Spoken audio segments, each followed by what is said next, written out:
حضرت مالک بن دینار فرماتے میں نے 60 حج کیے. ایک حج کے موقع پر میں نے بڑا رش دیکھا, لاکھوں کا اجتماع ہوا. میری باتوں کی سمجھ تو آ رہی ہے نا آپ دوستوں؟ جو نہیں بول رہے انہیں بھی آ رہی ہے نا؟ اللہ جزا دے. کہتے لاکھوں کا مجمع تھا تو میرے دل میں خیال آیا, میں نے کہا اے اللہ, اتنے لوگ آئے ہیں, ان کا حج قبول بھی ہوا ہے کہ نہیں؟ فرماتے میں سوچ رہا تھا تو رات کو نا خواب میں نے کسی کہنے والے کو کہتے ہوئے سنا کہ سب کا قبول ہو گیا. بلخ کا رہنے والا محمد بن ہارون بلخی ہے, اس کا حج قبول نہیں. فرماتے شہروں کے علیحدہ علیحدہ خیمے لگتے تھے. اب بھی آپ حج کرنے جائیں تو پاکستانیوں کی رہائشیں علیحدہ ہوتی ہیں, انڈین کی علیحدہ, بنگلہ دیش کے علیحدہ, مصری, یمنی, سب لوگ علیحدہ علیحدہ رہائشیں ہوتی ہیں, جھنڈے لگے ہوتے ہیں ملکوں کی. کہتے میں نے سویرے اٹھ کے ڈھونڈنا شروع کر دیا, ڈھونڈتا ہوں وہ بندہ ملے.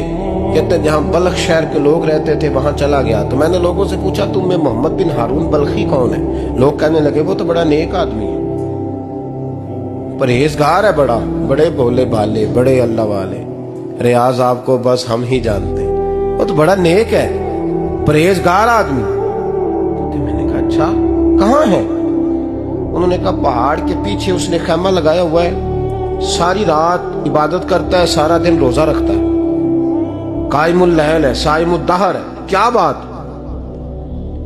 فرماتے میں ان لوگوں کی بات سن کے حیران ہو گیا کہ مجھے کیا بتایا گیا, یہ کیا کہہ رہے ہیں؟ فرماتے میں پہاڑ کے پیچھے گیا.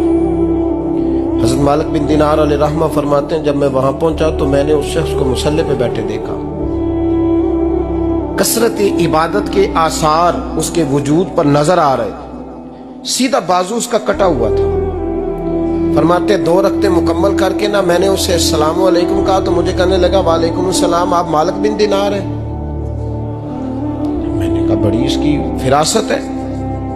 فرماتے پھر اس نے ٹھنڈی سانس لی, کہنے لگا آپ کو خواب آئی ہوگی کہ میرا حج قبول نہیں.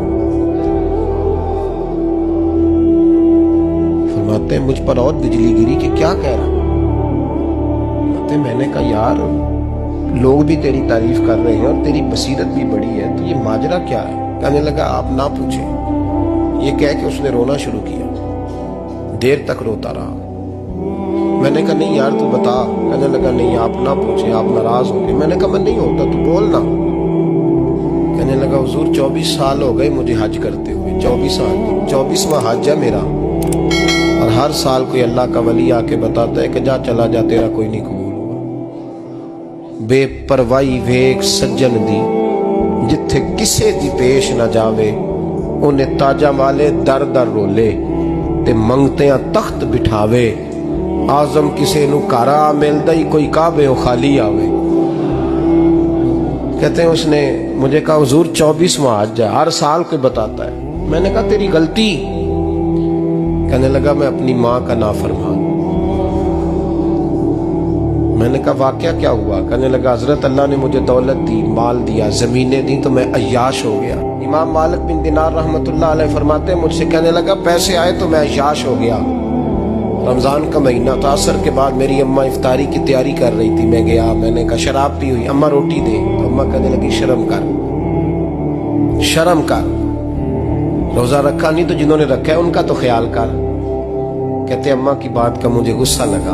میں کہا کرتا ہوں بد نصیب ہے وہ بیٹا جس کا باپ اس سے بات کرتے ہوئے ڈرتا ہے کہ پتہ نہیں کہاں سے بولے گا. بد نصیب نہیں وہ بیٹا جس کی ماں اس سے بات کرتے ہوئے سہم جاتی ہے کہ پتہ نہیں کون سی بولی بولے گا. بد نصیب نہیں کہ ماں باپ بھی جس سے کھول کے بات نہ کر سکے. حضرت مالک بن دینار سے کہنے لگا اماں نے جب کہا نا شرم کر تو مجھے غصہ آیا, میں نے ماں کو تھپڑ مارا اور میری ماں جلتے ہوئے تندور میں گری. لوگوں نے مجھے پکڑ کے اندر بند کر دیا کمرے میں. ساری رات میں شور سنتا رہا پر نشے میں دھوت رہا. سویرے آنکھ کھلی تو میری بیوی بیگ باندھ رہی تھی. میں نے کہا کہاں جا رہی ہو؟ کہنے لگی جو ماں کا نہیں بنا میرا کیسے بنے گا. میں نے کہا میری اماں کا وہ تو لوگوں نے رات کو ہی دفن کر دی جنازہ پڑھ کے.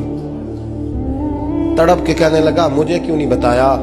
تو کہتے ہیں لوگ کہنے لگے تیری مرتی ہوئی ماں کہہ گئی تھی اسے میرا منہ نہ دیکھنے دینا. میرے جنازے کے قریب نہ آئے.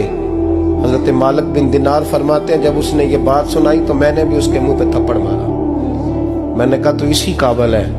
کہتے ہیں وہ رونے لگا, حضور دعا کرے اللہ مجھ سے راضی ہو جائے. کہنے لگا جب ماں کی انتقال کی خبر ملی تو میں نے کلاڑی لے کے وہ ہاتھ کاٹ دیا جس سے ماں کو مارا تھا. میں نے ساری جائیدادیں خیرات کر دی. 24 سال ہو گئے, 24 سال. ساری رات نماز پڑھتا ہوں, روزہ رکھتا ہوں, حج کرتا ہوں, پر ہر سال کوئی آ کے کہتا ہے جا دوڑ جا تیرا کوئی نہیں قبول ہوا. حضور دعا کرے مالک راضی ہو جائے. فرماتے میں تھپڑ مار کے آ گیا. میں نے کہا تجھ سے راضی ہو جائے اتنے ظالم سے. امام مالک فرماتے رات کو آ کے سویا تو مجھے خواب میں رسول پاک کا دیدار ہوا. تو نبی پاک علیہ السلام نے فرمایا مالک تو اسے مایوس کیوں کر آیا ہے, اللہ تو بڑا مہربان ہے. کہا حضور ماں کے نافرمان کو معافی کیسے ملے گی؟ تو امام مالک فرمانے لگے نبی کریم نے فرمایا جا اسے جا کے بتا دے تجھے قیامت میں تیری ماں کی وجہ سے بخش دیا جائے گا. کہا حضور اماں کی وجہ سے کس طرح؟ تو محبوب فرمانے لگے اس کی ماں قیامت میں اس کے خلاف مقدمہ دائر کرے گی رب کریم کی عدالت میں. اے اللہ میں نے 9 ماہ پیٹ میں رکھا, درد سہ کے اسے جنا, جگر کا خون پلا کے پالا, اور اسی نے مجھے قتل کیا. رب کریم اس کی ماں کا مقدمہ سن کے کہے گا اٹھاؤ اس کو دوزخ میں پھینکو, اس نے ماں جلائی تھی اسے بھی جلاؤ. محبوب فرمانے لگے جب پکڑ کر کے مالک اس کو محمد بن ہارون کو لوگ لے جائیں گے نا جہنم کی طرف, ابھی فرشتے گھسیٹیں گے ہی تو پلٹ کے پھر اماں کی طرف دیکھے گا, اور دوسری دفعہ پھر گھسیٹیں گے تو پلٹ کے دیکھے گا, اور تیسری دفعہ پھر پلٹ کے کہے گا اماں یہ مجھے جلانے لگے, اماں یہ جہنم میں پھینکنے لگے. میرے حبیب فرمانے لگے وہ جل کے مرنے والی ماں وہاں بھی بول پڑے گی, کہے گی یا اللہ چل میں نے معاف کیا تو بھی معاف کر.